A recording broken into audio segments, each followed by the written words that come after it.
welcome to today's Cybersecurity Summit Power Hour. My name is Rick. I will be in the background answering any WebEx technical questions. We have a few housekeeping items before we get started.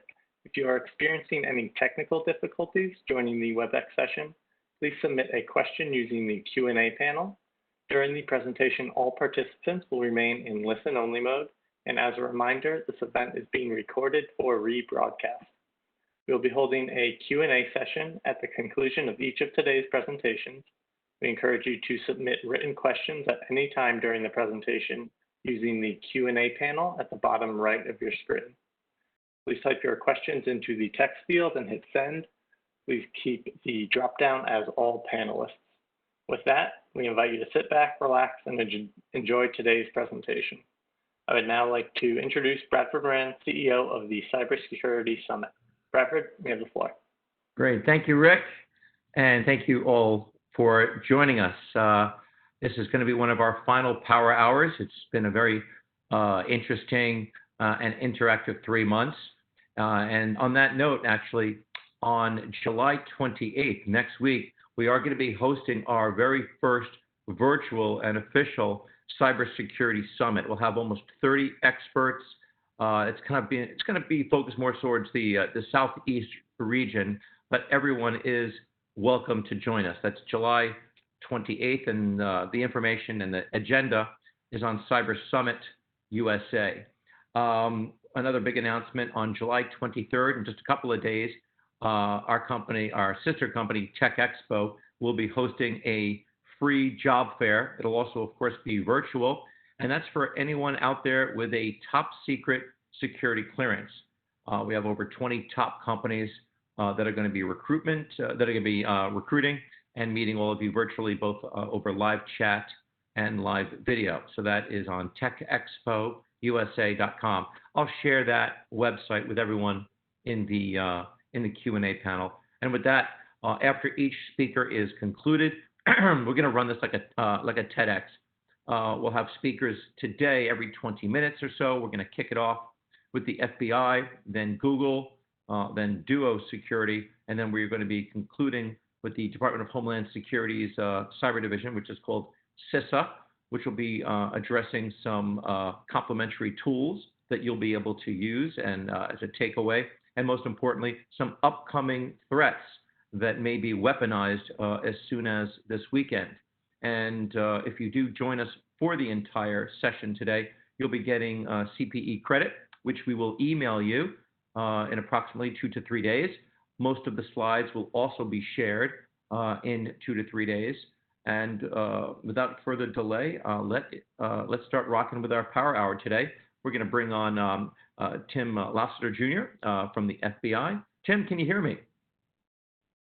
Yes, I can. Okay, great, Tim. You have the floor, and thank you for joining us.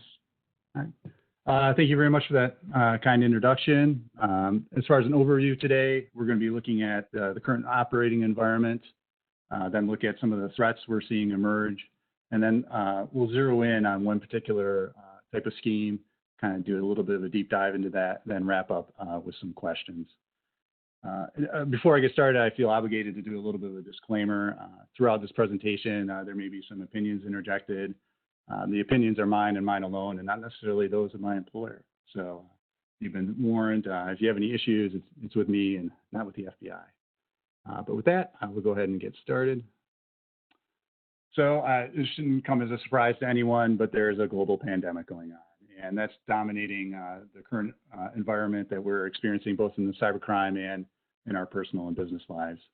And if you're anything like me, when this started emerging back in February and March, I was just like fiendlessly clicking on any type of reporting on COVID-19, just trying to wrap my arms around what was going on.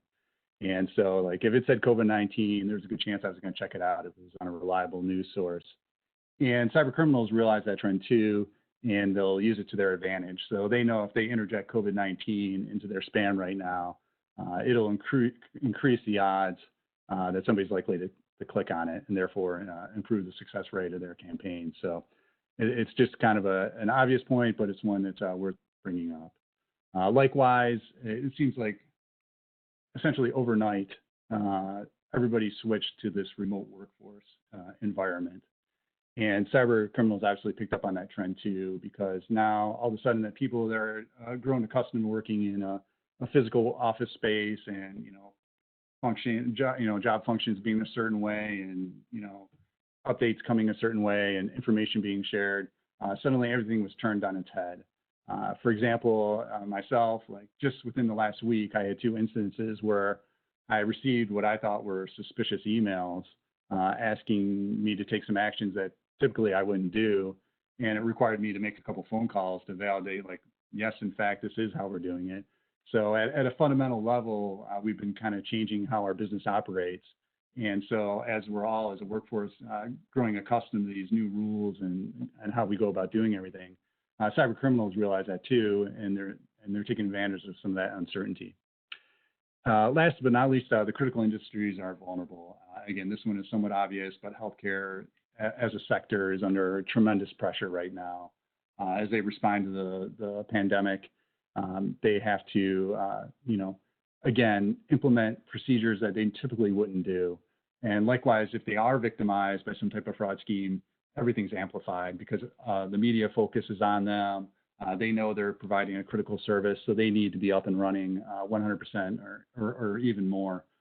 So right now, so the pressure's really increased, and that kind of spills over to certain government agencies and obviously manufacturing too. For example, with the PPE manufacturers, they're trying to crank out supplies as quickly as they can, and their lines simply cannot go down.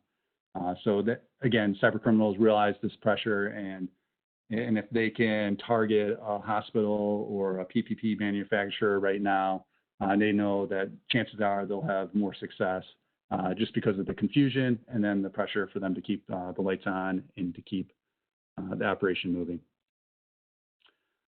As far as the threat landscape, and again, a little background on myself. I work criminal computer intrusion investigation, so this presentation has that type of slant to it.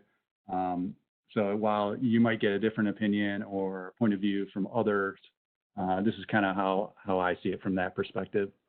And the fact of the matter is, despite everything I just mentioned on that last slide, the threats themselves have not changed significantly, at least in regards to computer intrusion. We're seeing the same schemes, the same type of activity. It's just kind of COVID enabled is what I call it. So they're leveraging the COVID endemic to increase their success rate, but the fundamental schemes have remained the same. First off on the list is ransomware. Probably everybody's aware of it, but just generally how it plays out is there's a type of intrusion event. Once the attackers establish a foothold, they then pivot throughout the network to try to get a sense of where all the critical data is. And then they also look at the accounting systems because they want to get an idea of how much money, for example, a business is making so they can formulate an appropriate ransom. And once they've gathered that information, then they move into the encryption phase where the data is all encrypted. From their perspective, ideally, they'll get all the data back up so there's no legitimate option for the victim other than paying the ransom. Once it's encrypted, they'll then move to the ransom phase, and then the business has to make a decision on how they want to move forward. And this is an area that I particularly have been working on significantly for the last year or so, but it's a significant threat. Another one is business email compromise. I think everyone's kind of familiar with this one too, but it's really remarkable the amount of success that these business email compromise campaigns have had. For example, since 2013, we're aware of exposure of at least $5 billion through business email compromise alone. And how BEC comes about, usually there's some type of malware or spoofed email or lookalike domain where they get the victim to click on it. Once they establish their foothold, they then start pivoting through the network similar to what the ransomware actors do. But their purpose is really intel driven. They want to see how the business operates, how the different job functions operate with a focus on the accounting. They want to see how invoices are paid or how payments come in and really get a feel of where they can interject themselves into the process to have the highest potential for success. Once the recon is completed, they then make their actual social engineering attack. Usually that's through voice, email, or call forwarding functionality. Sometimes we've even seen fax.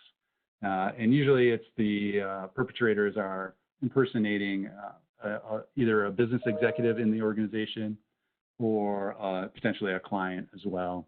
And they interject them in there to try to entice the individual in the accounting department to send off a wire, a fraudulent wire, unauthorized wire to the attackers.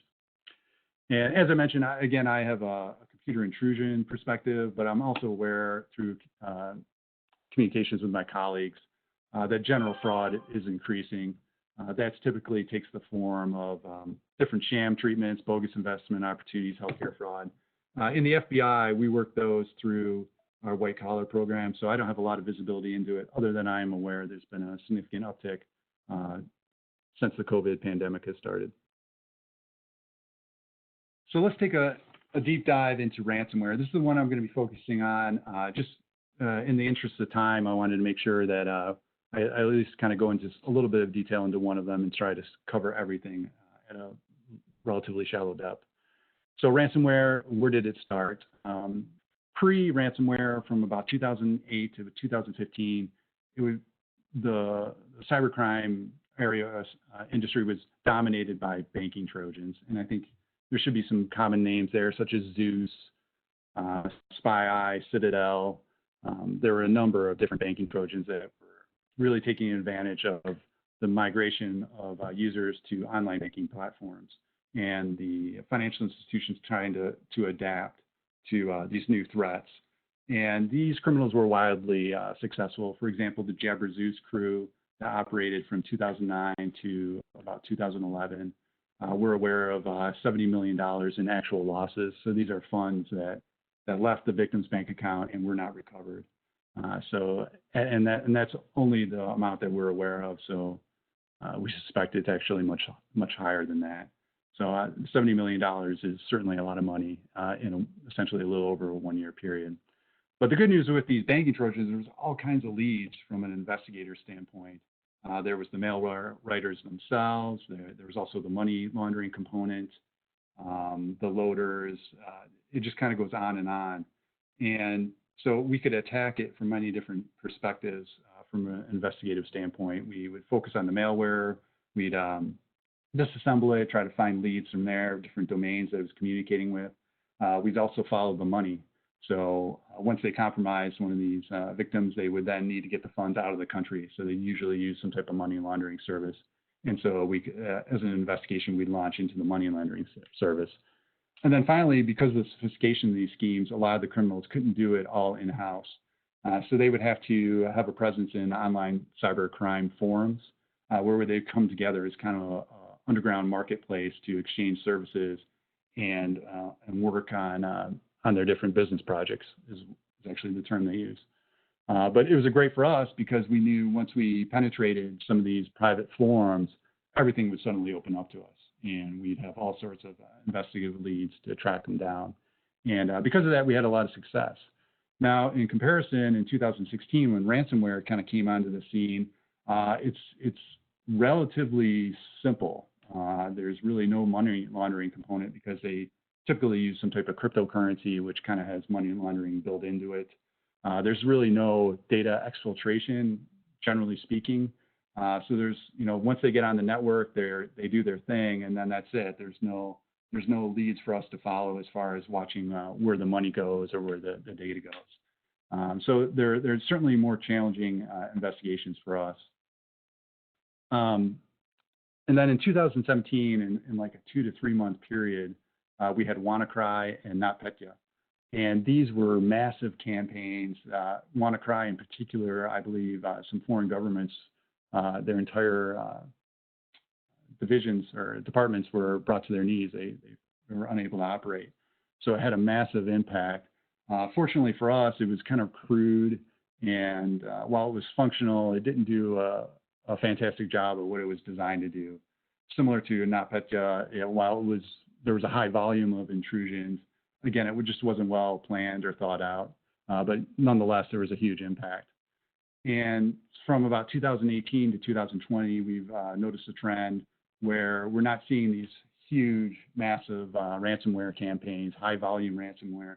What we're seeing is really targeted activity where the intruders take a real deep dive into their victims before they actually do the encryption phase. So they spend a lot of time doing the recon, and they really get a sense of where everything is on the network and do a thorough job of identifying all the assets that they want to encrypt so that when they move into the next phase, they really knock this business out offline.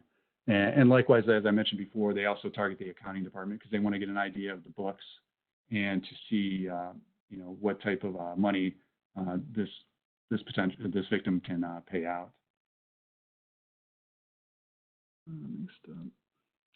So these are just some statistics. Now, these are all drawn from our Internet Crime Complaint Center, the FBI's Internet Crime Complaint Center. So I would say, generally speaking, ransomware is underreported, and even more so underreported to IC3. So I wouldn't put too much stock into the actual numbers. What's more interesting are the trends. So again, in 2016, there was that big bang impact where the 2,600 ransomware events that the IC3 received a report from. And then there was a dip in 2017 to 2018. And then recently in 2019, it jumped up again. And so the question we always get is, what happened in 2017 and 2018? And we're not quite sure, other than there was a couple of things that popped up there. If you recall, that was when cryptocurrency really came onto the scene. And we suspect that maybe some cyber criminals saw an opportunity there. Instead of doing ransomware, which again, back in that time frame, was not overly successful at a high rate, they would just simply do crypto mining and make their money that way. And so that's one theory. Another theory is Microsoft actually came out with some security improvements that I think really helped us out.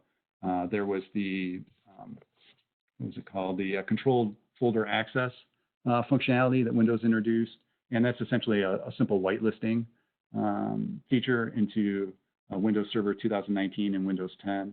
And then also auto update on the Windows clients became, I think, the default. So I think the patches were just more efficiently being sent out.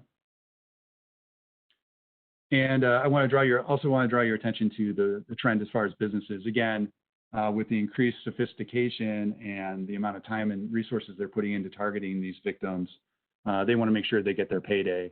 So they're targeting companies that have deeper pockets that will be able to afford these gigantic ransoms that they're now demanding.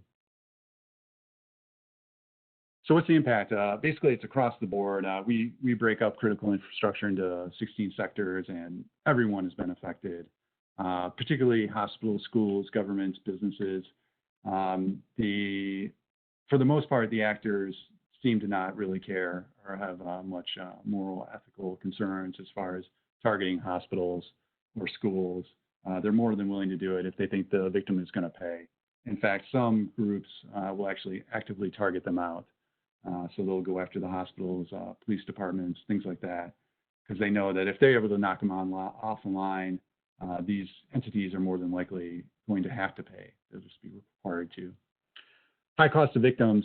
So this is another trend that we're seeing, is that, again, as the sophistication increases, the damages that these ransomware campaigns have on the victims has increased. For example, I had a victim here in the Detroit area that was an auto supplier, and they had recently made some changes to their computer network, and unbeknownst to them, the changes had a negative impact on their data backup. Essentially, they were missing a key server in their backup plan, and they didn't know it until after the ransomware hit. And unfortunately for them, the key server was their main R&D repository. And so they lost about 5 years worth of R&D, which can be devastating for an organization. Fortunate for them, a lot of the people that had worked on it were still with the company, but it's still an astronomical task to try to recreate all that data. And then finally, the potential high revenues for perpetrators. Again, we're looking at, where it used to be early on, like $20,000 would be a big ransom demand. Now we're routinely seeing $1 million demands. So the stakes have really cranked up. So how can you go about protecting yourself? The big one, and this is the key takeaway of this presentation, when you look back on it, is the regular backups and then also verifying those backups. Like I just mentioned with the auto supplier, they were running their backups, but they weren't verifying them to make sure that they could actively restore files from their backup. Secure your backups. The high-level, sophisticated criminals are very proficient at any type of network backup. They seem to be able to move through these networks at ease.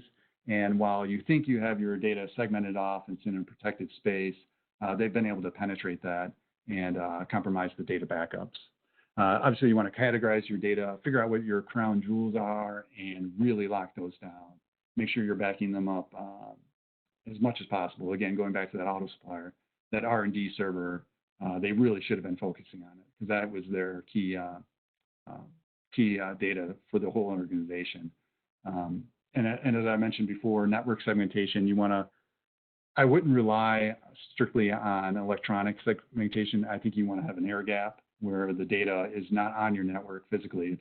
It's somewhere else in off-site in a secure location that this data backup's good. And in worst case, we're going to lose a couple weeks worth of activity, not 5 years. Patching, that kind of goes without saying. Focus on awareness and training. Spam is still the top delivery method that we see. So as much as you can train your employees to avoid it would be helpful. Also not listed on here, but one that I like to push is to simply have a plan. So assume that this isn't like if this will occur to you, it's when. And if you kind of have that mindset, you'll be prepared. So you want to get your resources lined up. If there's an intrusion, you already want to have a relationship with some type of computer security group that can come in and help do the mitigation on your network. You don't want to be scrambling. I've seen victims that realize like, oh, we don't have any expertise in this area, or we need more expertise. And in the midst of responding to the ransomware campaign, they're interviewing potential firms to come in and do their mitigation. That's obviously not ideal. So do your work up front, so that at least that step is not part of the issue when it comes. Last but not least, we do have some resources that we can help you with. These are some contact points. So FBI has CyWatch. This is a 24/7 operations center. If you have one of these significant intrusions, and please I ask, this is a limited resource, so do not flood them with routine issues, like internet fraud or whatnot. But if you have a major intrusion event, then please do take advantage of them. There's a telephone number that's staffed 24/7, and there's also the email account. And if you want to reach out to me, I work in the Detroit division. So if you're in this area, in anywhere in Michigan, essentially, feel free to reach out to them, and you can ask for me by name, and they'll get in contact with me. Likewise, each field division we have 56 local field divisions, and they all have a cyber task force. So these are the agents out in the field that would respond in the event of an intrusion, a significant intrusion. Internet Crime Complaint Center, I kind of referenced that earlier. If you do have a ransomware event, please at least file a report through IC3, because that helps us track it and kind of get a feel for the threats that we're facing and how much damage they're doing. So with that concludes my presentation. If there's any questions, feel free to jump in now.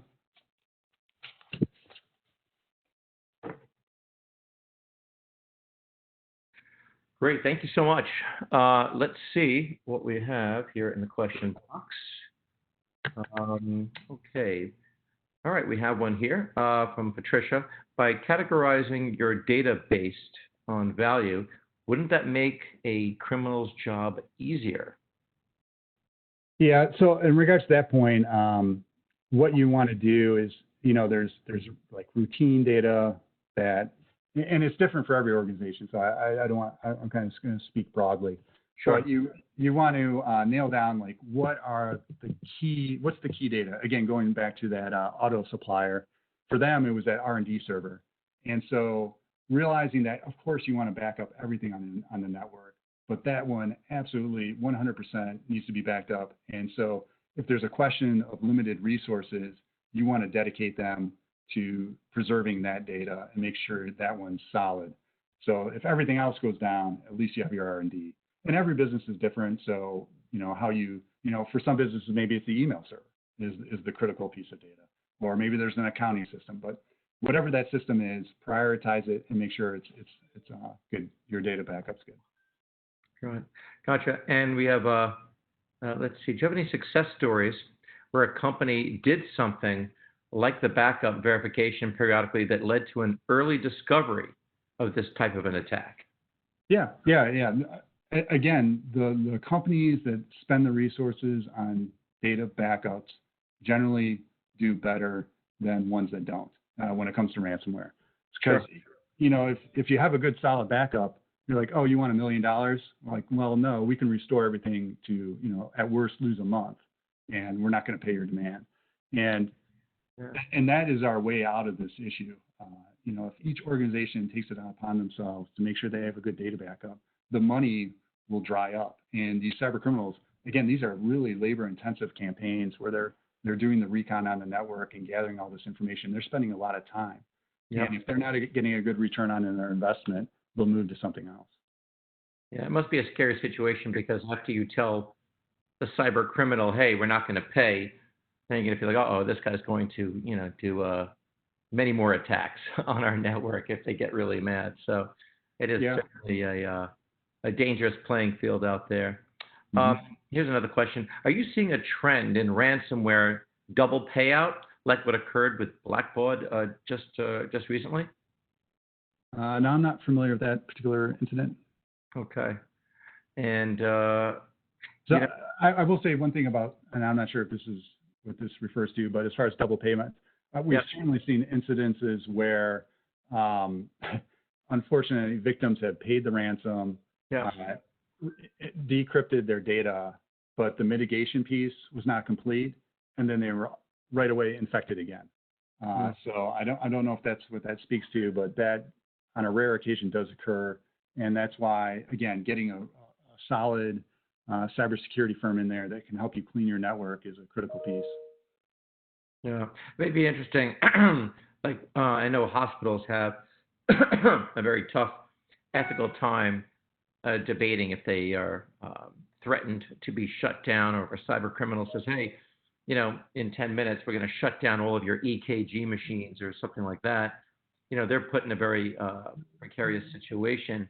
I wonder if there's any, or if you know of any negotiations, meaning the cyber criminal wants 10,000 and then the victim says, hey, we only have 5,000. Do you ever hear of any cases like that where there's actual negotiation between the thief and the victim?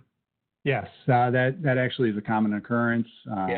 Generally, they open with a huge demand, and the victim comes back and says, no way. And then this kind of kicks off a negotiation phase, and where they can negotiate them down somewhat. The other trend that we see is, again, these intruders, once they get on the network, they're doing their due diligence. They're checking out the accounting books, so they know how much money you're making. Right. And so they're negotiating from a position of knowledge, and so you can't really BS them, if you will. They'll say like, no, that's just not true. We know. Look at this line item. Look at this line item, and they've gone into detail. Unfortunately, the good ones are prepared. So the key really is having a very robust backup, and I guess and putting things in the cloud, of course, and also there's a big trend for just if it's sensitive documents, old school printing them out, having that data locked in a safe somewhere. Yeah. Like I said, air gapping your backup is critical. And again, it's not something maybe you have to do every day, but at whatever you deem to be a reasonable period, you should take a good backup that you verified and move it off your network. Because again, like we've seen it again and again where they've been able to find their way to that, supposedly protected backup and have been able to encrypt it. Yeah, and of course you got to test your backups and make sure that they are that they work. Sometimes you go to the backups and for whatever reason there's a system failure. Well, thank you so much for your time, Tim. I really do appreciate it. Thanks for your service to our country, and stay safe out there. I will do. Thank you very much. You got it. We're going to tee up our next speaker. We're going to now give the floor to Google. Rick, can you facilitate that, please? Hello, everyone, and thank you for tuning in today to learn more about securing remote workers during this challenging time. My name is Cyrus Mistry, and I'm the Group Product Manager for Chrome Enterprise. In today's session, we're going to start out by talking about the current landscape and how remote working has created new security challenges for IT. We're going to discuss what IT needs in order to create a full stack solution, and we will cover Google's product offerings in this area.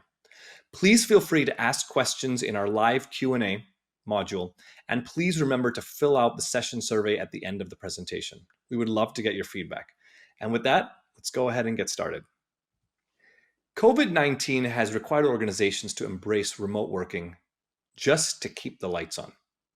In fact, on March 17th, Gartner ran a study with 800 HR executives to ask about how COVID has impacted their business. They found that 88% of organizations have asked their employees to work remotely. 97% have canceled work-related travel. But most interestingly, only 10% of the organizations plan to reduce work hours. So basically, despite the prevalence of coronavirus, business demands are requiring that work must go on. At the same time that all of that transition is happening, which is enormous in itself, cyber criminals are getting emboldened by this. They're deploying all kinds of new attacks to take advantage of business users. This has created a really, really challenging environment for IT. They are trying to protect corporate data without having physical access to the device, to the user, or to the network. In fact, Gartner reported a new type of attack variant targeting business users with fake coronavirus-related emails. And they're phishing attacks, right? Designed to trick employees into opening attachments. And interestingly, when the user opens these attachments, there's malicious software that can infect the end user device. These have the potential to cause a lot of damage, and we're already starting to see this. This is only one example of what's happening. And the third very interesting thing that's going on at this time, so we've got to move to remote work. We've got this new type of security challenge that we're facing with new types of threats at the same time. And IT departments are being asked to cut costs, right? Which is a remarkable set of things that they have to deal with. And this is across the board. This is because almost every business is facing some type of economic impact from this shutdown. In fact, you can actually see the quote here, right? 70% of organizations are planning to cut costs. But what's interesting is they're planning to cut costs through more effective use of technology. And I think that's where we can come in and help. So what do we mean by full stack approach? Secure remote working requires a full stack approach. It requires thinking about secure endpoints, right? And we're going to cover each of these, by the way. Secure endpoints to harden devices to reduce or almost completely eliminate the risk of malware. User protections to make sure we're handling things like the phishing attack that I just mentioned. Cloud-based management, so a really, really simple, scalable way to manage everything that's out there. And a whole new concept called zero trust access, which is an extremely simple but extremely secure mechanism to have your end users accessing SaaS applications without needing a VPN of any kind. So let's talk about Google and Chrome Enterprise specifically, and let's talk about the full stack. And the areas we're going to talk about are, we're going to talk a little bit about Chromebooks, and I can share with you that I have been on the team as a product manager on Chrome OS for 10 years, more than 10 years actually. And I think I'm now the longest running product manager on Chrome OS. So there's a lot that I can give you some interesting insights into how they work and how they operate. The second thing is talk a little bit about the Chrome Enterprise upgrade, which is the OS Enterprise upgrade features that are there, as well as the scalable cloud-based fleet management that comes with it. Talk a little bit about Chrome Browser Cloud Management, which is a new offering and really exciting to tell you how that works. And then a new feature we called Beyond Corp Remote Access, and what exactly that is and how it can help you. So let's dive in. Let's start with the secure endpoints. This is probably one of my favorite things to talk about, is how Chrome OS is actually built. Chrome OS was built fundamentally very, very differently. It was actually built from the very beginning. We had the luxury, again, of being a late entrant into the OS market. We had the luxury of seeing how all of the other operating systems work and what was so painful about working with them, right? On performance, on security, on managing updates, etc. And so every single layer of the stack, when we were designing it, we thought of a completely novel way to do it that would ensure tremendous levels of security and make it really, really easy to manage, because you don't have to worry about things like antivirus, etc. And so we're going to talk about each of these, which hopefully will be very exciting. The first thing you should know is that all Chromebooks, regardless of the manufacturer model, and there are dozens and dozens of models out there, come with what we call the Titan C security chip. It's built into the hardware of Chrome OS, and it ensures the integrity of the OS and the firmware. It protects users from brute force attacks. It's the security chip that is at the core of many of the Chromebook security features. You know, it's very interesting. A lot of people don't know this, but every single Chromebook from the hardware layer up has a hardware signature that guarantees the authenticity of that device and ensures that all the way up the stack, we have a root of trust that we can believe in going up to ensure that you are running exactly the operating system we want, that you are running in an unhacked version. You're not in developer mode. You haven't done anything like that. That's a very fundamental thing to Chromebooks. And it's very unique to be able to have that level of vertical integration all the way down, but at the same time have this tremendous ability to pick from all of the top OEMs that are out there. And you can see that when you think about other types of computers out there, you either have a full vertical stack solution, but only one OEM, or you don't get all that vertical integration all the way down to the hardware layer, which means predictability in every single Chromebook that you buy. And so we have kind of got the best of both worlds, tremendous variety, tremendous price availability, but you've also got this phenomenal security guarantee. Also important to note on the Titan C, Google keeps it updated ourselves automatically to ensure that you are always protected from even the most recent threats that we're seeing.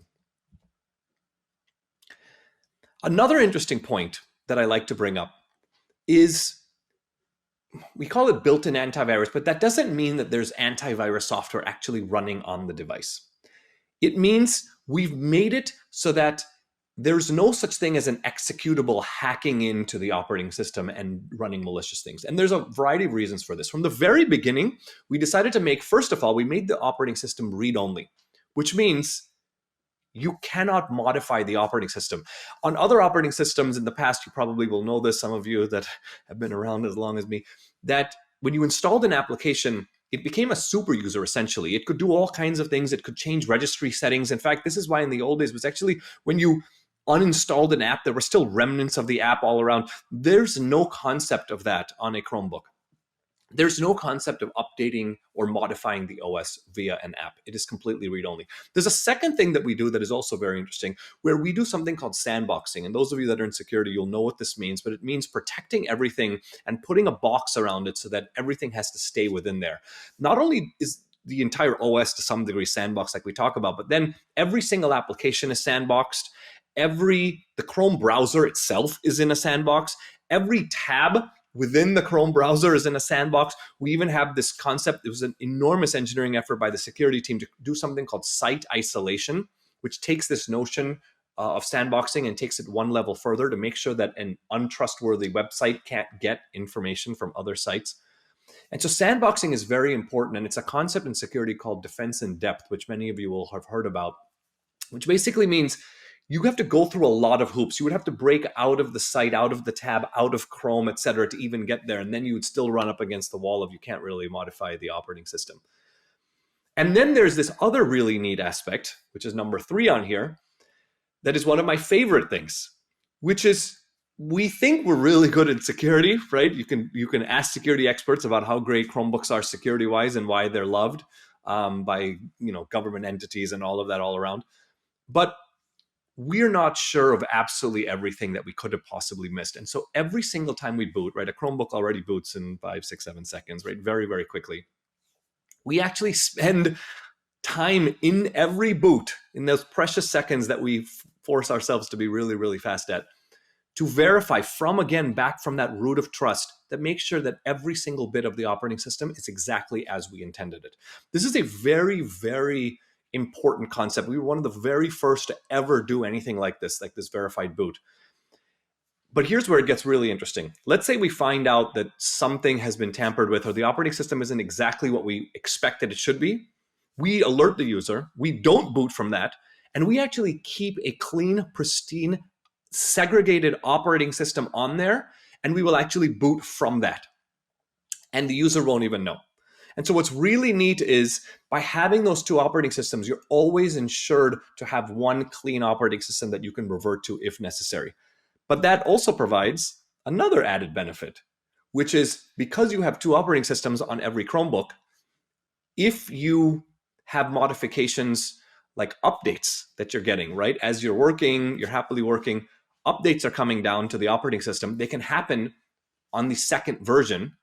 And as soon as it's done, whenever you reboot, we will actually jump you to the new operating system. So the user doesn't even know. In fact, this is a little secret I love to tell people, one of my many little tidbits that a lot of people don't realize. When you sign out of a Chromebook and you get back to the login screen, right? You can do that all the time, sign in as a new user, whatever you want, right? Very, very shareable device. If you have if the second version of operating system is actually updated and is ready to go, when you sign out, we'll actually do a fast, silent reboot and bring you back to the login screen. So you'll be back on the login screen thinking nothing has happened, but you're actually running a completely new version of the operating system. If you compare this to other operating systems that you've probably been on where, please go get some coffee and your lunch and we'll talk to you in 25 minutes as we update your operating system, there is none of that here. No downtime. It's a really, really amazing feature, I think. Now let's talk briefly about user protections. There are several different ways that we make sure that we are protecting users on the web, right? We mentioned the phishing attacks, right? The fake coronavirus themed emails that we mentioned earlier. There's also all kinds of new social engineering tactics, and they're trying to get access to the type of passwords you might have, et cetera. And a lot of times these are not through any fault of the end user. And there's also this concept of data breaches, which is even if you didn't do anything wrong, you had a great secure password, that third-party SaaS provider got hacked and all of the passwords came out. And so these are the types of things that we're going to talk about protecting against. So phishing and malware protection. Google has something called safe browsing, where we literally examine billions of URLs across the web, across the world, to check for unsafe websites. This is by far the largest of any kind. In fact, half of the world's online population is protected by safe browsing, believe it or not. It's just 4 billion devices a day, which is just staggering when you think about it. Now, we do a few things. First of all, if we think that you're about to get to a malicious website, we will alert you and basically effectively stop the user from going there and they'll back out. We do one step further too. We will alert webmasters that their site has been compromised. In fact, we'll notify them through the Search Console. We will detail steps to recover from an infection, and we'll even give them examples of specific code that might have been injected into their site. And now all of that is great, but we went even one step further, is we're making this available to the world, right? Google is a very, very open culture. We believe that safe browsing is just something that's very fundamental to the world should have. And so we've made sure that anybody can take advantage of this, which I think is really exciting. There's another really cool thing that we have launched recently, and it is called Password Checkup.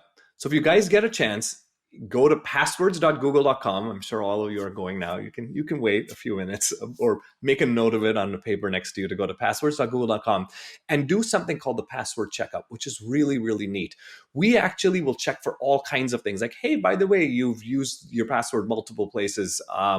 Or by the way, the passwords that you have used on this website, know that that website has become compromised. So you may want to change that password right away.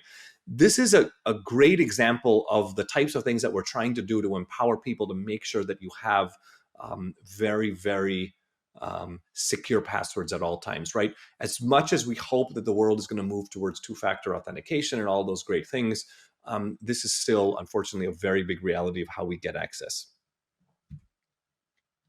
Let's talk briefly about cloud-based management. I alluded to that earlier. So managing Chromebooks at scale is super important. We have many now, probably more than a dozen Chromebook customers that have over 100,000 Chromebooks that they manage entirely through admin.google.com. Most of them have not hired a single additional person. We have deployments of over 250,000 Chromebooks, and they just go in here. It's the same if you've got 10, if you've got 50,000, right? Just tremendously scalable. They never need to think about, local servers and syncing databases, and we handle all of that. And I think that's a really, really great feature of having that. In addition, you can manage your Chrome browser, how that works, what extensions you want them to have or what extensions you don't want them to have, and all of that through exactly the same interface. In fact, when you set that up for the Chrome browser, of course, those automatically take effect on the Chromebook, which is also nice. Those are called user policies, right? So certain groups of users may have certain apps that they want, certain progressive web apps, certain Android apps, etc. Of course, we're Google, so search is there. So you don't need to go filtering through pages to find it. You can just go up and say, hey, I'm looking for, a certificate, and it'll jump you right to that section on how to work through all of that. And of course, we have all kinds of really great device reports, what's going on with my OS updates, is my fleet updated, all of those types of things. There's a lot of good reports for you as well. There's a feature that I worked on. Again, one of the benefits of a completely cloud-based scalable system is that with the punch of a button, you can actually completely disable a device, right? So in this remote working world, right, someone says, oh gosh, I'm so sorry, I left my device here, or it got lost, or it got stolen, my house is broken into. It's not a problem because you can instantly brick the device. And you can even put a custom message up saying, hey, please call this if you find this. This has been a tremendous theft deterrent, actually, because people know if you steal a Chromebook, you're not actually going to get much value from it. It's not going to be able to be used for anything outside, right? And I think that's actually a really, really good thing. The good news is user data already on a Chromebook is 100% encrypted. There is no option to not have it encrypted. And so you're already much safer just by the fact that you're using a Chromebook. But I do like this lost and stolen prevention feature. Of course, you can do things like restricting who can log in. You can have SAML, SSO, you can have two-factor. You can do all of those types of things to make sure that who gets even has the ability to get access to the Chromebook. And you can do all of that directly from the admin console as well. Very, very easy. One of the first things that people set up. This is a new feature, which is pretty exciting, which is you can now, because it used to be you'd restart and reboot your device every morning. I still remember 15 years ago, it might, every night you'd turn it off, and then when you turn it on, you would go for a nice walk because it would take about 20 minutes to boot. You don't have to do that anymore. What's kind of nice is people are just suspending, right? They're closing the lid. But that means that many people are just running on the same operating system for weeks and some for months. And so now there's a new feature where admins can kind of nudge you and say, hey, by the way, if you reboot, you've got a new update. I mean, the nice thing is it is as simple as that. Literally reboot, 6 seconds later, you're running on your brand new operating system. But we wanted to make sure that we notified users of this fact that, hey, please reboot. And now you can take it one step further and you can force them to reboot, because if there's a really important security fix or something that you really, really want to have them have in 83, you can say, look, you've got 7 days or you've got 3 days or whatever you decide that you must reboot this device. And so you can actually forcibly do that, which I think is kind of cool.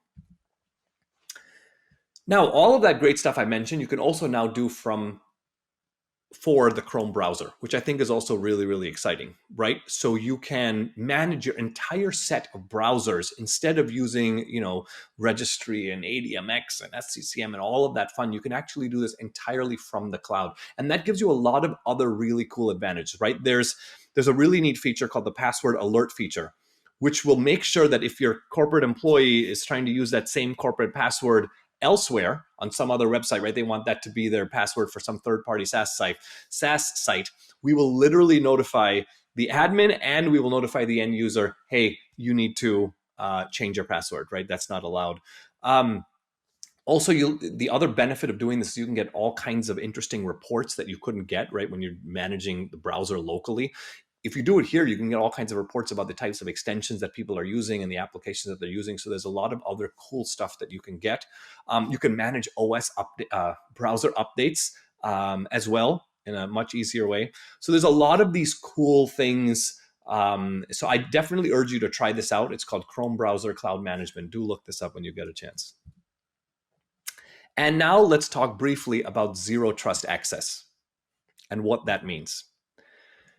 Zero trust access. So traditionally, to get access to websites, there was this concept of we're going to use a VPN. And if you get access to that VPN, you kind of tunnel through and then you kind of get this access to, based on what you're authorized to do, you get access to basically effectively the corporate network. This is, ironically, it sounds super secure. It's very difficult to set up and manage, as you know. And it gives a false sense of security. It's not essentially that much more secure. So believe it or not, what Google has been running for a long time now is something we internally have called Beyond Corp, and now we've made it accessible to the world. To get access to everything we need, we actually don't need a VPN, right? So for me to get access to all the most, detailed internal feature requests or roadmaps or whatever I want, there's no such thing as a VPN, right? We simply use something called Beyond Corp Remote Access, where basically there's this rules engine that's listening and decides, what is the OS version, is the OS the one that you want? You may say, actually, I only want this to be Chromebooks, or I want to make sure that they're running at least on this version. I want to make sure lock screen is set up. I want to make sure device encryption, again, you get that for free on Chromebooks, or I don't trust certain IPs in certain countries or whatever you may do. But by doing that, there's this real-time decision that's automatically made. It's entirely cloud-based, which is super cool as well. But the end user can be on any network. And that is a really, really powerful thing, right? You're getting more secure by assessing what's really going on at that point. But you're essentially saying, I don't trust anything, so I'm going to look at things very differently. I don't trust the network. I don't trust anything that they're going on. I'm just going to make sure that the traffic's encrypted, that the device says it is, the authentication, that the user is who they say they are. This is also extremely low TCO, right? You're talking about days to set this up versus months, if any of you have ever set up a VPN. Very, very simple pay-as-you-go pricing as well, which I think is really nice. So do look this up as well. There's a lot been written on this. Very, very exciting area. You can see the link right on the screen. So thinking about the full stack now, what we've covered a lot, right? We covered the Chromebooks, why they are kind of have a very different way of handling things as far as malware and virus and phishing. The Chrome Enterprise upgrade, which we showed you in the admin console, the types of things that you can do to manage the enterprise level OS features, the enterprise networking features, and all of the other modes that are on the device, and kiosk managed guest sessions, all of that, who can sign in, shareability. And then we even talked about this Beyond Corp Remote Access. In fact, believe it or not, for Chrome OS, you can actually, and I really love calling this out, you can say you only want access not just to Chromebooks, but you want access only to Chromebooks where we have verified access, meaning where we are sure that this Chromebook is in a pristine state, right? Every single Chromebook, when they're running version X, are all running exactly the same set of bits. It's a very freeing feeling, right, on a Monday morning to have that. So this combination should be super easy to use, really, really secure, and really easy for your end users. And I think that's what makes this a very compelling package. And lastly, you may want to check out our remote work toolkit at the URL on your screen, goo.gle/CE remote work toolkit. There's a lot of great information in there and a lot of what we just covered.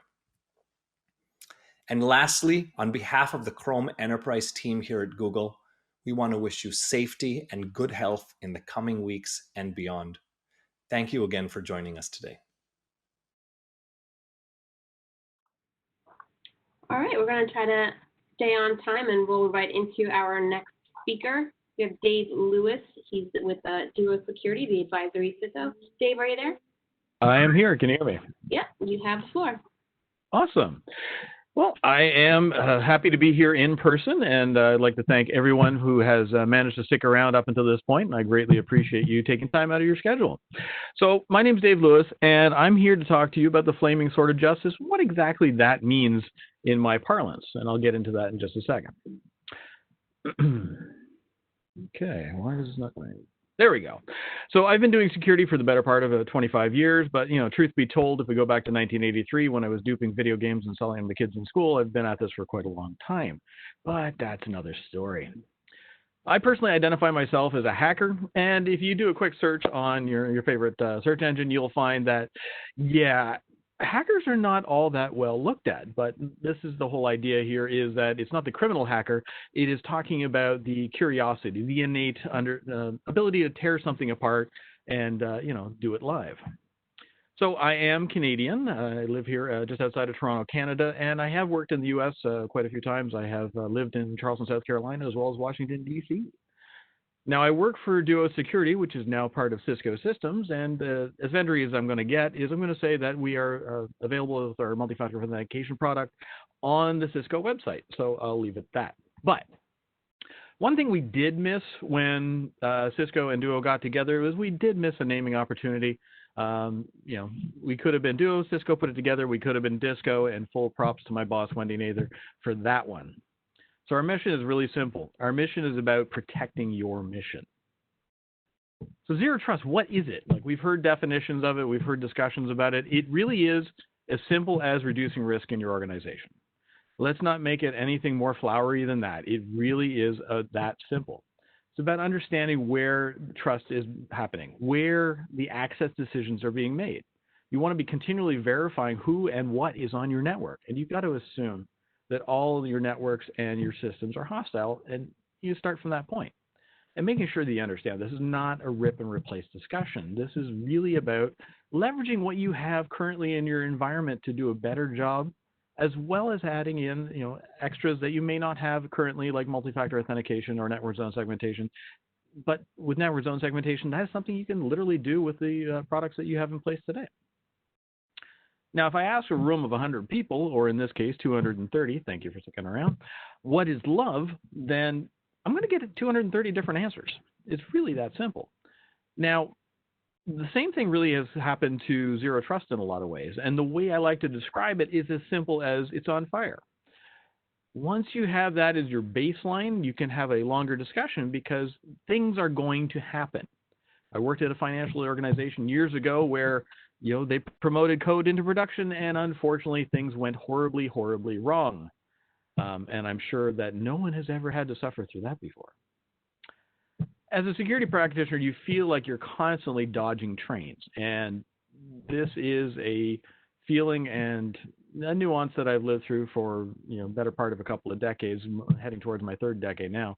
And it is, it's a painful experience, but we have to understand that we are here by choice because we are here as a calling, as opposed to just showing up to grab a paycheck. Now, zero trust was defined loosely in around 2003, 2004, and I say that just because I can't specifically tell exactly when the paper came out, but there's a group called the Jericho Forum that put out a paper about zero trust, which they actually called deperimeterization. And that was really the first stake in the ground. Although I have been told that there was a talk at DEF CON 1 about the subject. To be fair, I haven't been able to track that one down, but in the fairness of being open about it, I thought I'd share that.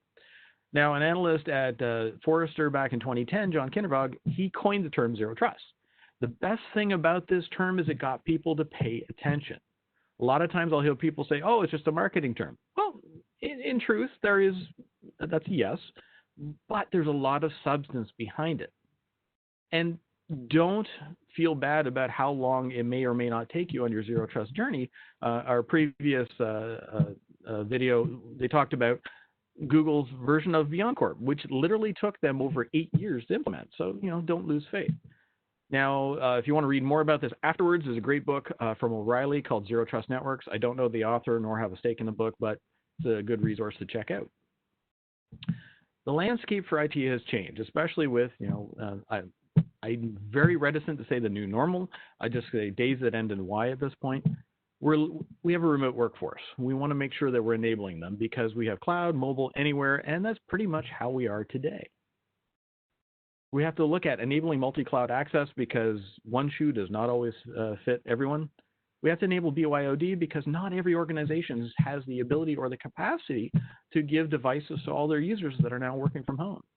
And at the end of the day, we're really talking about reducing breaches in our organization. So the traditional approach was, we have a castle wall, we're good, you can't get in, but that really sort of was a broken approach if you had one bad employee or an employee that had an oops factor one day, or you had someone who had figured out how to breach the network perimeter. The zero trust approach, you're looking at anywhere an access decision is being made. Now, we all love our triads. This is another one. The apps, devices, and users are the core pieces of looking at a zero trust foundation. You want to make sure that the users that are on your network and accessing your resources are the ones that are supposed to be there. You don't want to have, Dave sitting at a Tim Hortons here in Toronto, Canada, accessing your systems when I have no business being on your network. You want to make sure the devices that are accessing your network are ones that are supposed to be there. Are they the ones that are in your asset inventory or ones that you have granted permission to? You want to make sure that it's not just some random device running Windows 98 accessing your systems. And the applications. You want to make sure the applications that you need to keep the lights on, to keep business going, are the ones that your users can access when they need to, and they don't have to worry about an outage because someone had found a username and password on a park bench and was able to get access into your network. There's 5 simple steps to look at it for how to get to a zero trust framework, and this is a very high level, of course. First off, you want to look at confirming your user identities. You don't want to have some random super user account that belonged to somebody who passed away 5 years ago and the account was used 2 years ago. Yeah, I lived through that in another organization. You want to be able to gain visibility into what that user is doing as well as what the applications that they're accessing are doing and the device. So this is a really good piece here. Step 3, you want to look at ensuring device security. You want to make sure your devices are patched to current or N-1. Well, Windows 7 is a great example. It ended life back in January.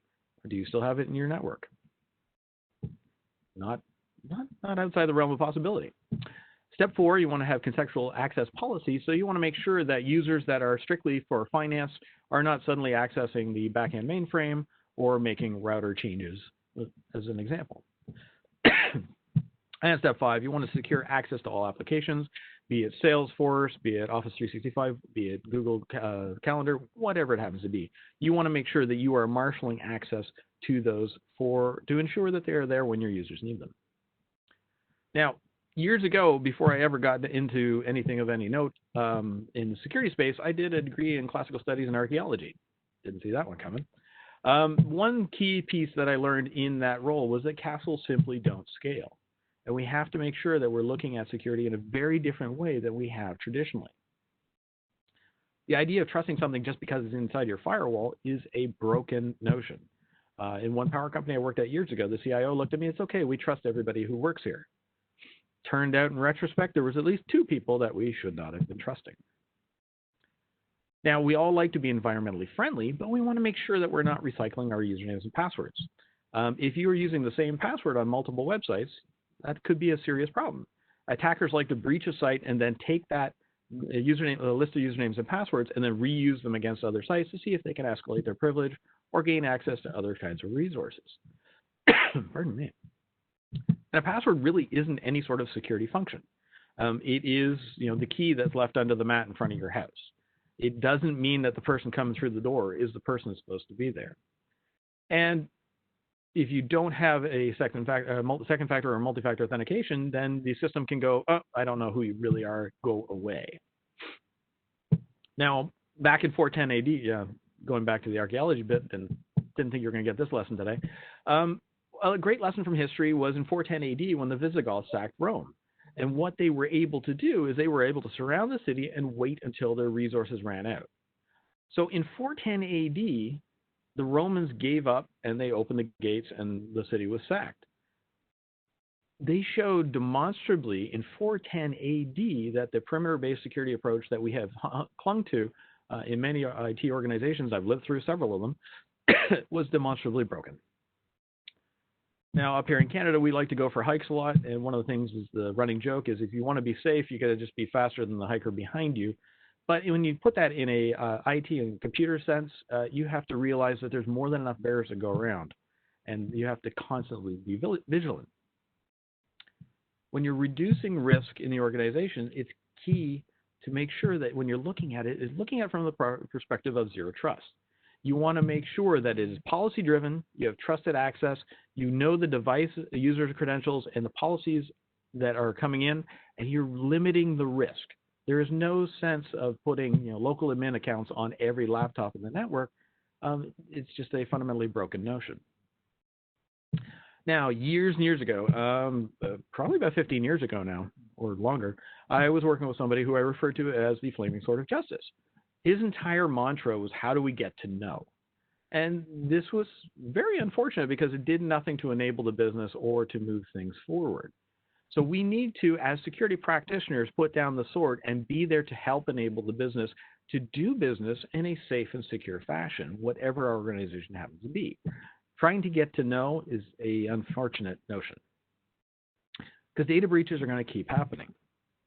S3 buckets are a great example on Amazon's AWS. In the screen, when you're setting up one of these, for those of you who don't know, an AWS repository is one where you can store data or files or whatever it happens to be. Now, you can spin these up with a web browser and a credit card, but the problem here is, by and large, people that set these up are not security savvy. And on the screen, it says, do not make this publicly available, or bad things will happen, essentially. Unfortunately, too many data breaches have happened as a result of this because these buckets were made publicly available. And this is just one of the many examples of things that we need to do to better secure our environments. We have to be vigilant at all times because bad things are going to happen.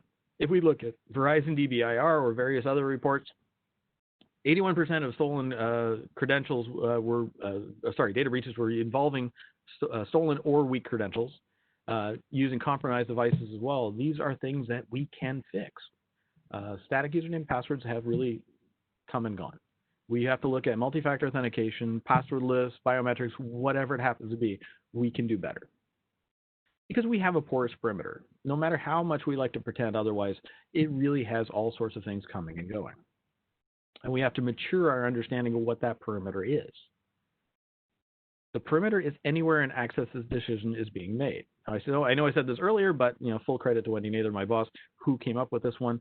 This is very important to take to heart because that perimeter has completely changed. We got remote employees, personal devices, vendors, and contractors, and in the days that end in Y, you have everybody scattered to the four winds.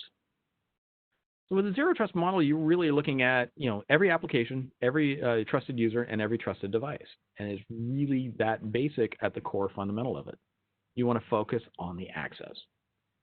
Back in 2012, I was keeping track of various data breaches because apparently I needed a hobby, and one of the things that really struck me at the time, this was in 2012, was LinkedIn came in at 6.5 million records were breached, basically.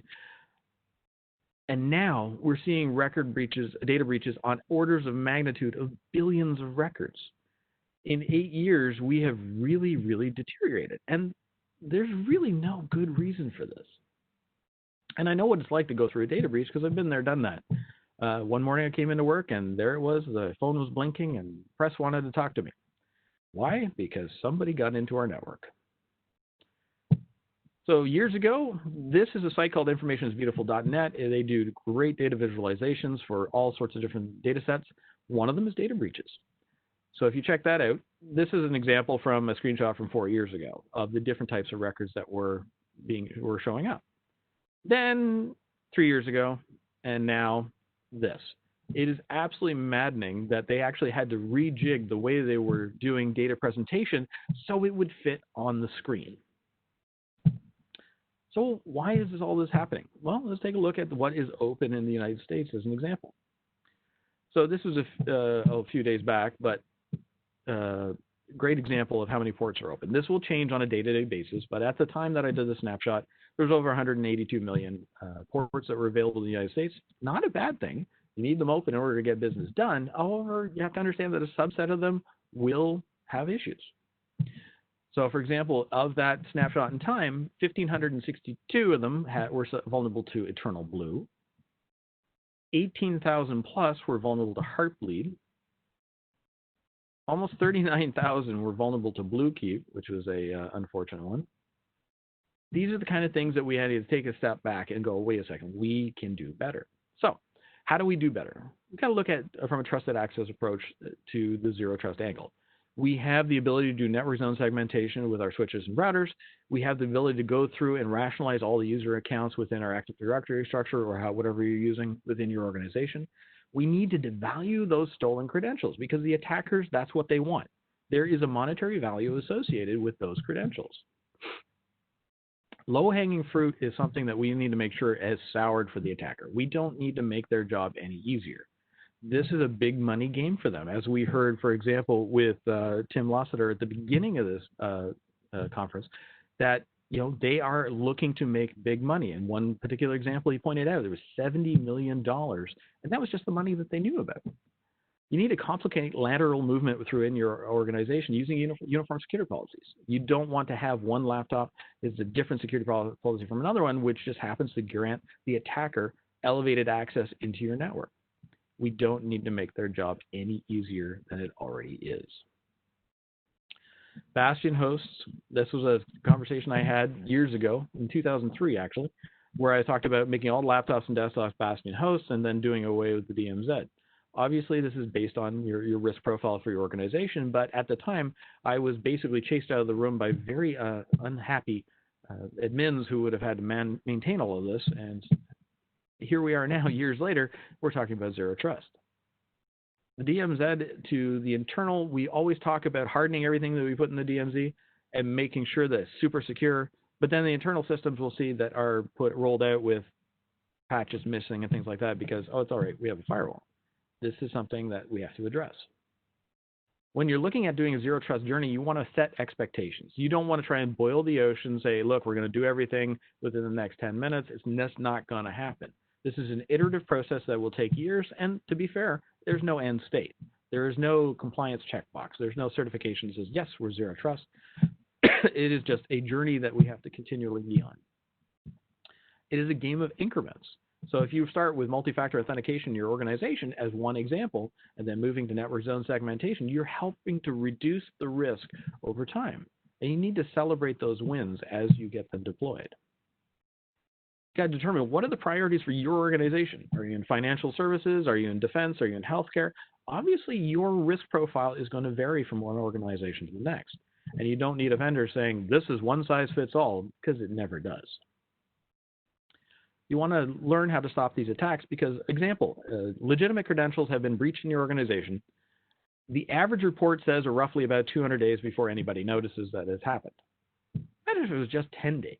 Imagine if people were breaking into your system using legitimate credentials just for 10 days, the amount of damage they could do. You want to prevent devices with poor hygiene and from accessing your critical apps and making sure that you know what is coming in.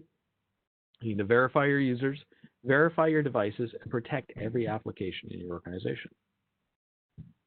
Being able to take that user and rationalize it against the device inventory before you gain access, it's a great way to approach things. And then marshaling access to what applications they can access, fantastic. So you have your employees accessing whatever you need to do business, whereas I'm sitting at a Tim Hortons in Toronto, I can't access the same things because I can't get through your authorizations.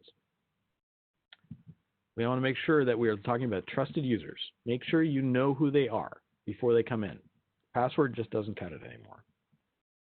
You want to make sure that we're looking at ways that usernames, passwords, multi-factor authentication, and trusted device, all of these pieces together help to make it that much more difficult for the attackers to get in.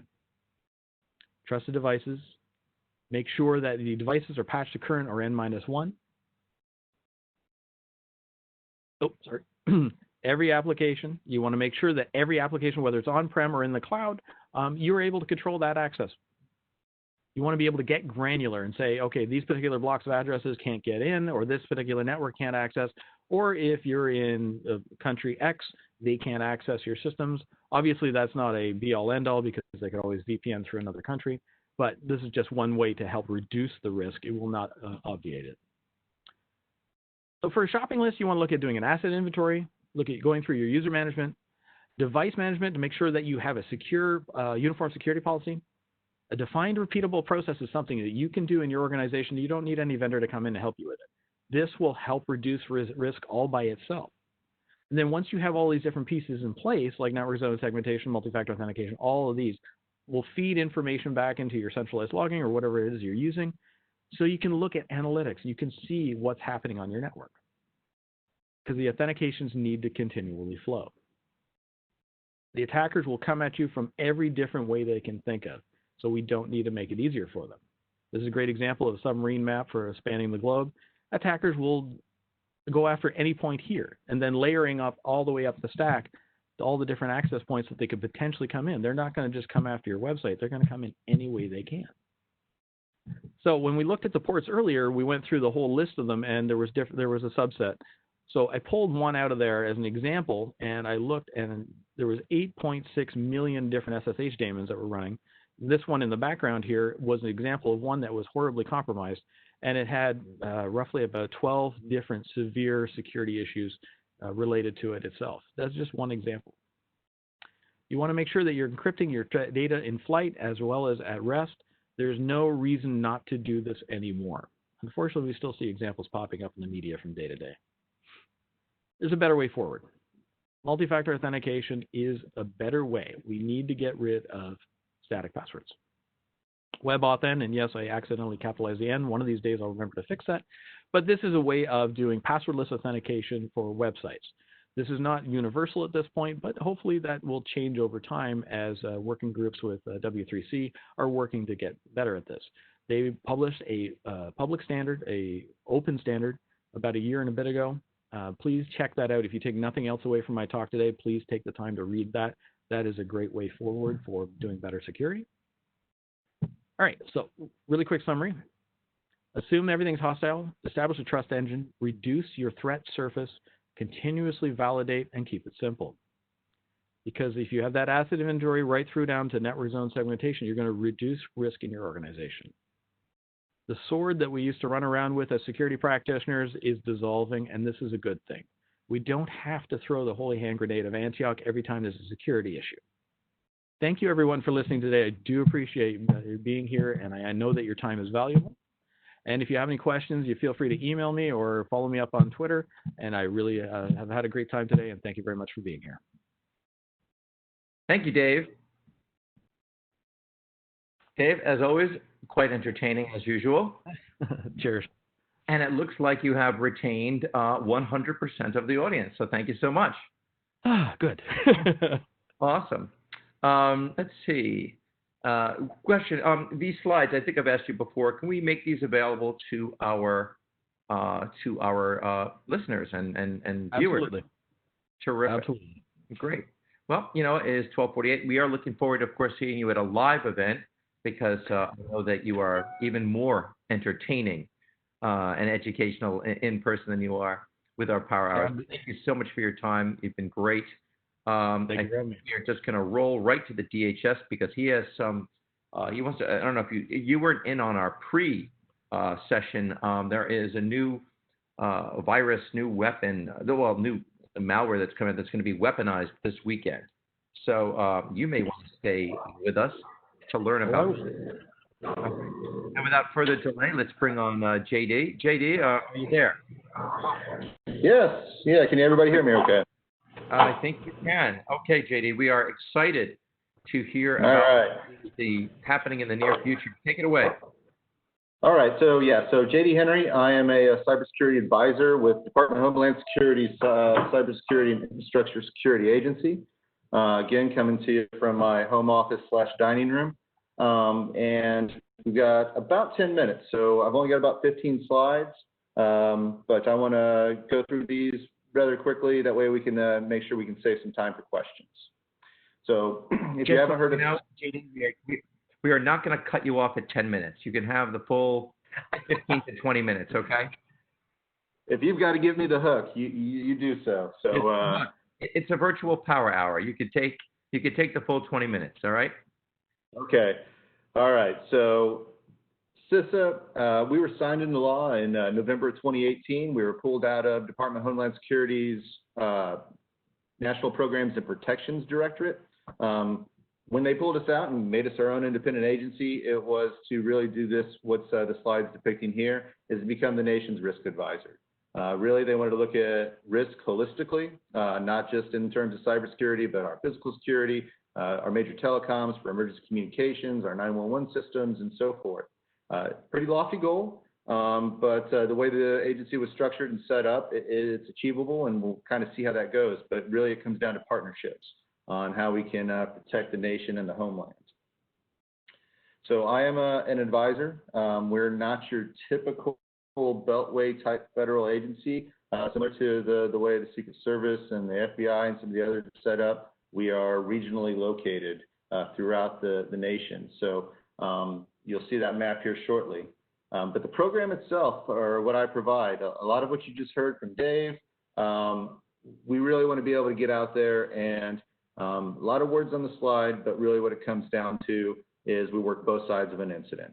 We're there to support critical infrastructure, state, local, tribal, and territorial governments. And with the current pandemic, we're starting to see that what critical manufacturing, what an essential worker is. You're starting to see those critical infrastructure sectors really expand on what those external dependencies mean and what critical operations require to be able to continue, especially as we went to a remote workforce. But we work both sides of an incident. So my favorite part of the job is that left side of the boom where we're out there working to provide awareness, education, preparedness. Really, you heard Tim at the very beginning from the FBI.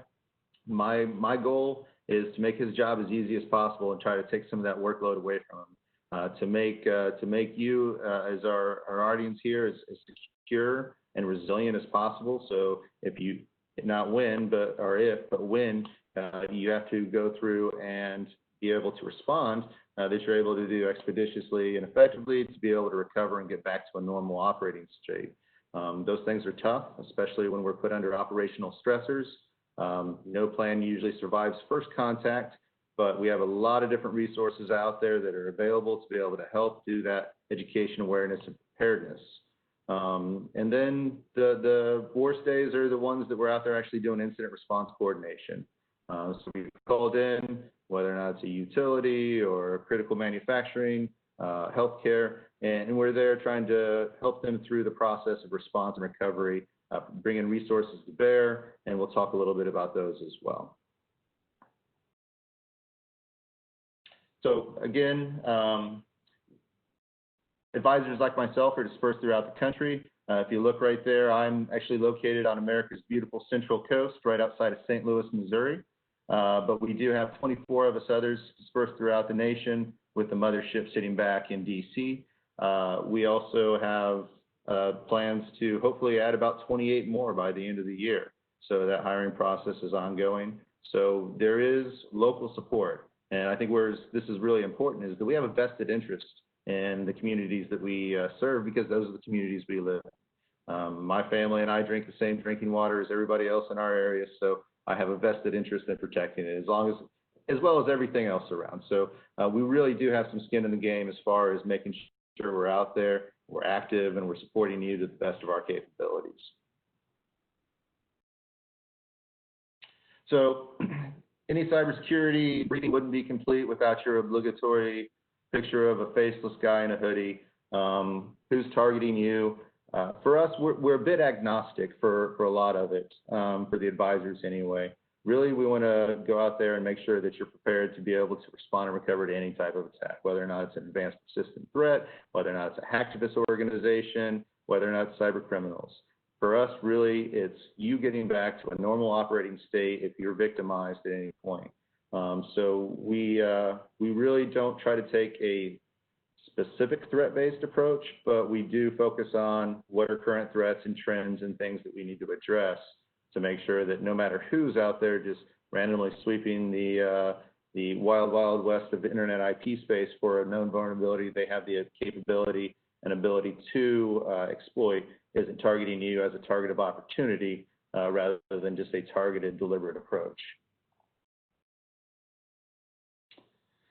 So, for example, this one came out as Patrick was alluding to earlier, last Tuesday. If you're not aware, I hope that everybody is, and this is nothing new. Microsoft came out with a critical vulnerability that they released, and it was against any Windows server from 2003 forward, and multiple versions I've got on another slide that are running DNS. And it scored a perfect 10, so it is a critical vulnerability. And the effects can be actually pretty devastating if an attacker were to be able to get in and exploit this vulnerability. It's been exposed now, so it's been out there for 7 days. What he was saying about as far as being weaponized, generally the trend is that once a vulnerability is publicly released, it takes about 10 days on average for those malicious guys out there to really take it out, script it out, and make it available to be able to go through. And it's publicly available to be released where any low-grade attacker with enough intent can go through and actually deploy it and be able to use it for whatever their actions on objectives are. You'll see here from the 14th, it allows for remote code execution. I won't go into all the details. Really what it's doing there is it's taking any of your Windows DNS that are capable, or your Windows servers capable of DNS, and it exploits how they actually handle and transmit their DNS queries. DNS being the phone book of the internet, if you will. But what it's going to do is it's going to create a heap-based buffer overflow and allow them to execute arbitrary code. And what's scary about some of these is that, again, as the slide depicts, if you are also using that same server to run your domain controller, then they can run at elevated privileges and be able to get access to your network in its entirety. Again, you'll see it's wormable. By wormable, what we mean there is self-propagating. It can run independently, so it can actually jump from system to system and actually propagate across your network. Again, one of the reasons it gets that perfect 10 and that black critical tag to it as a vulnerability is because it's because of the actual impact that it would have on the system if it was actually to be exploited. So here's all the different versions, as I mentioned, 2003 all the way to 2019, as well as the versions. Again, I think this slide's kind of repeating what I've already kind of mentioned, running arbitrary code. And then again, if your domain controller is running the DNS is exploited, then all the Active Directory accounts are going to be exposed as well. Okay, so good news. They did come out with a patch in July. You'll see this sometimes as SIG red. But again, the CVE itself is 2020-1350. But if you can't go out and patch your system immediately, there is a workaround in place where you can put some parameters around how those DNS queries are handled to be able to prevent that overflow. So there is a workaround if you can't do the patches immediately. So these are things that my agency likes to put out there for that awareness. We don't want these things to linger out there for any length of time. A majority of the attacks that we're seeing right now aren't zero-day or these highly sophisticated attacks. They're known vulnerabilities with exploits that are publicly available to any script kiddie actor out there that wants to go through and try to make a name for themselves, or if it's a cyber criminal, you know, it's an easy payday to be able to get in and get access to those systems. Some of the services, one of the things that we do a lot of scanning for critical infrastructure and government entities. We will do uncredentialed external scanning of your internet-facing devices. We'll go through and provide you a weekly report for each of those findings and what the vulnerabilities are discoverable from the actual internet are. So anybody doing those targeted opportunity sweeps across your IP space, you'll know ahead of time, and you'll be able to go through and actually assess and mitigate some of those risks prior to somebody actually taking advantage of them. For some, this one was publicly released on Tuesday, but sometimes we can let you know ahead of time. Before the actual full disclosure comes out for the public, we can actually notify you that the vulnerability exists and what you can do ahead of time to prevent against it. There's a lot of different services like this we offer. You'll see here that all of these that I'm going to mention or that are on the screen right now are at no cost. Your taxes have already covered that initial investment. So keep paying your taxes, and we'll keep offering these services. If you're a member of that critical infrastructure, you can tie to it, or state, local, tribal, territorial government. Starting at the top, you're going to see they're very strategic. These are model type approaches. As we start to go down, they're a lot more technical. From anything down to the validated architectural design and review, which is our VADR, which is a consultancy where a group from Idaho National Labs will come in, take a look at your systems and your network layouts. They look at your traffic flows, your architects, and they'll give you ideas about how you can better segment or secure your network, increase your posture to be more defensible. Popular ones are phishing campaign assessments. We'll come in and we'll phish your organization for about 6 weeks and varying levels of complexity with varying levels of IOCs. Really, that helps you be able to assess your workforce on how resilient they are to be able to identify and report against phishing. It's not just a shame report, but I mean, it's going to be however you choose to use it, but it will kind of help identify who clicked, how many times they clicked, who's troubleshooting, how to open up the spreadsheet or whatever it was. But it's really meant to be able to give you an idea about risk, not just to be able to identify who your serial clickers or your natural born clickers in the organization are. The risk and vulnerability assessment, we also have remote penetration testing. Those are pen tests that our teams offer from the vulnerability management division here, and they can go through and be able to provide a good report on how they're able to breach your systems. And again, these are all no cost. With the pandemic currently taking place, there are a few travel restrictions in place, so those are always taken account for. So some of these are being backlogged. So the wait list could be, so the wait lists on these, for some of these on-site ones are a little bit more persistent. Let's see, move on. So again, as we talked about CV 1350, we have a lot of different more resources here. Again, it's a critical vulnerability. It's within a week, so it's within that 10-day period of it actually being weaponized and widely distributed throughout the actual, nefarious forums that people are trolling to find out what's the next big hack that they can actually take advantage of. So a lot of different resources there, from anything from our services to some of the other organizations that have went out there, MITRE and so forth. If you do have an incident, we do ask that you report it. We will have resources that we can bring to bear. The US CERT and the ICS CERT are no longer operating under those monikers. They are now our Hunt and Incident Response Team for CISA. Brought into the actual same organization as every, so they operate as well. To be able to come out, to be able to either provide remote technical assistance or whether or not they're on site actually helping you go through logs and be able to figure out what to do, what happened, and where we can move forward with that. You can submit malware to the federal government. Now there's a way to do that, and obviously we ask that you not just email malware to the federal government. The intentions may be good, but there is a way that you need to package and present malware, and we can do the static and dynamic analysis as well as code review if it's something we haven't seen before. The important thing is we may be able to provide you, if we've seen it before, additional indicators to go back and look at, to be able to find out whether or not your system is clean and can go back into a trusted state. A lot of resources at CISA.gov. Right up here, www.cisa.gov.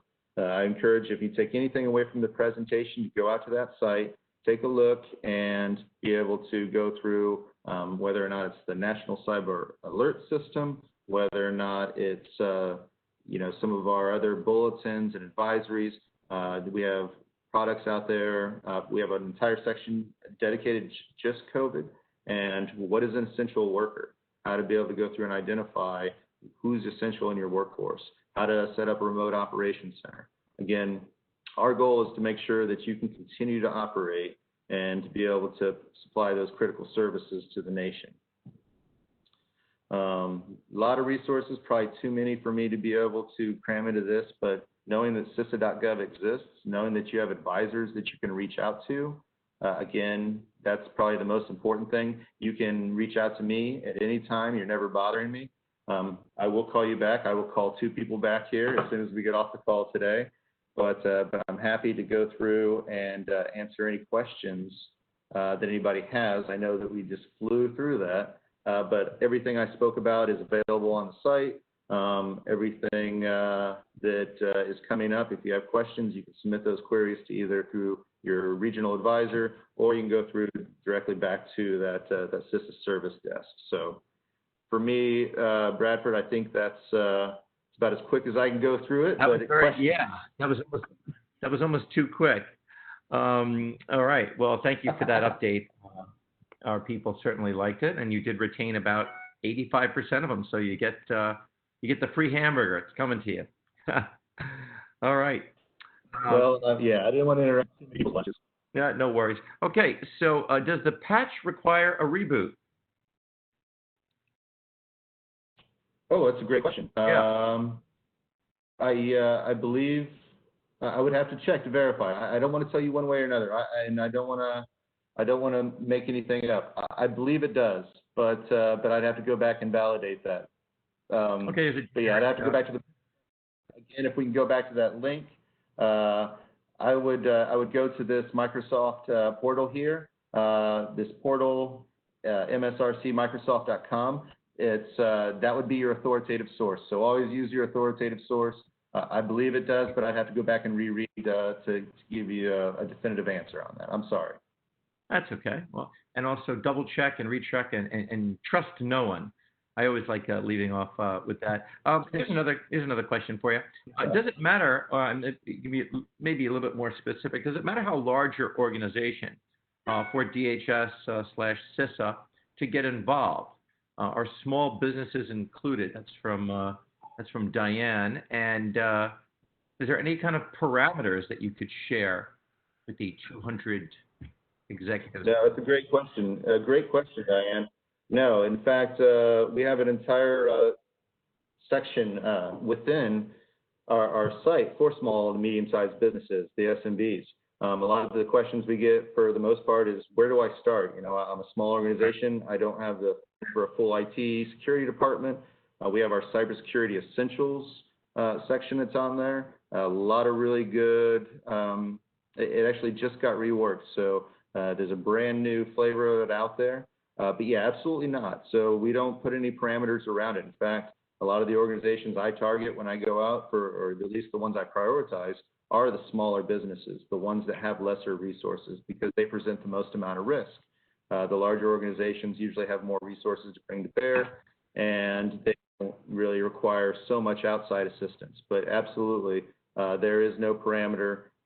Again, prioritization is always given to those critical infrastructure sectors and our state and local governments. But if you can, it's worth asking the question on whether or not your business qualifies for all those free services. But absolutely, feel free to reach out anytime, and we can discuss. As long as they pay their taxes. That's right. Yeah. No, I won't tell. So one of the things about CISA is that we have very little. I have no regulatory or compliance-based authorities whatsoever. Really, the only thing they empowered me with was really to come out there and help. So if you're concerned about letting the federal government in to look at your systems, we are not regulatory or compliance-based. In fact, any information you share with us is protected under federal law, under the Protected Critical Infrastructure Act of 2002, which provides criminal penalties for the unlawful disclosure of the information you willingly shared with me as a federal employee. So it's a little bit stronger than a standard non-disclosure agreement.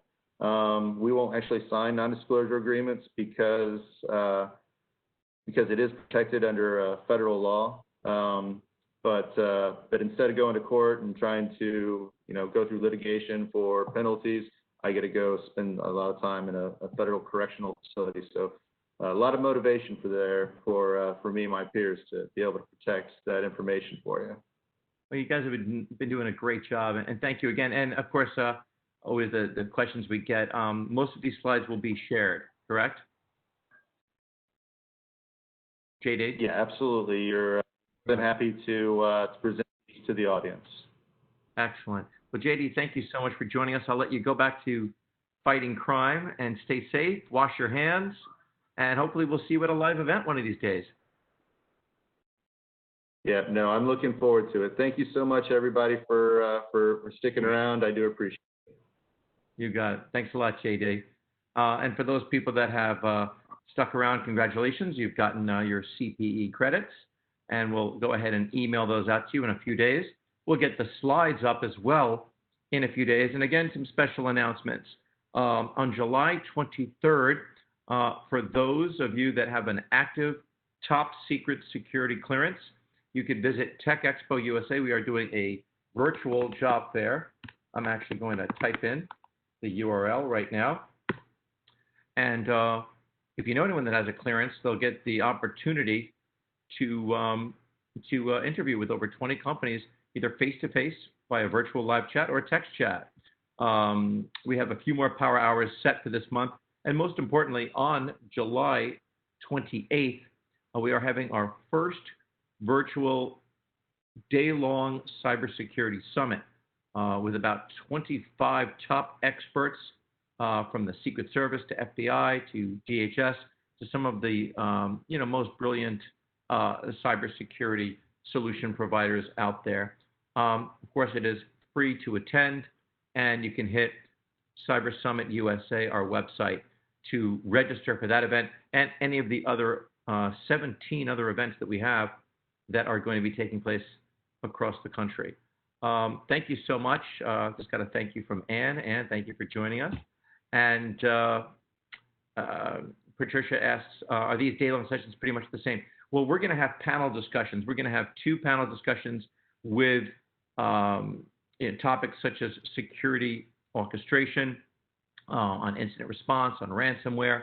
We cover almost everything from A to Z when it comes to cyber. So you will be able to take away some great tools. And most importantly, you'll be able to visit 30 separate virtual booths where you can see demonstrations of their solutions and ask them as many questions as you'd like to see what cyber solution fits your budget. So I think it's imperative, especially for those people that are in charge of protecting their IT infrastructure, to join us. Again, it's complimentary. It's July 28th, and then we will have another 16 following in all different regions of the country. Thank you so much again for joining us for today's Power Hour. Most of you have stayed with us the entire day, and we really appreciate you joining us. And of course, and most importantly, we do look forward to seeing you when we produce our live events. Just had a question, does it matter which state I attend from? Absolutely not.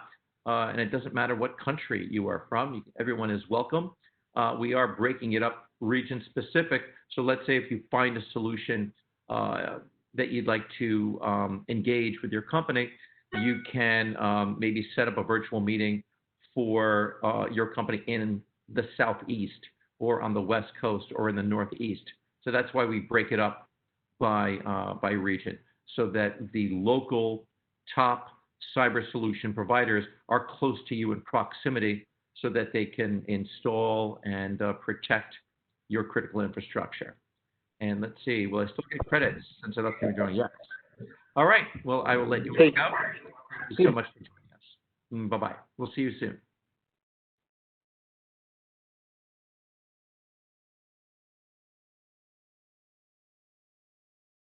We created IoT Nation to help professionals like you navigate the IoT space, to find the companies, people, use cases, and events that are most relevant for you. On IoT Nation, you can browse over 25,000 IoT-related companies and dive into the details for specific ones. You can also search geographically, zoom into any area of the map, and explore companies in any city. You can find applications in various verticals, such as smart buildings, smart cities, connected mobility, and many more. And you can plan your week and month ahead by searching dozens of online and offline events to find the ones that are most relevant for you. For all Cyber Summit Power Hour attendees, we are offering free use of IoT Nation Pro for 30 days with the code CYBER2020V. If you have any questions, contact us at info@iotnation.com.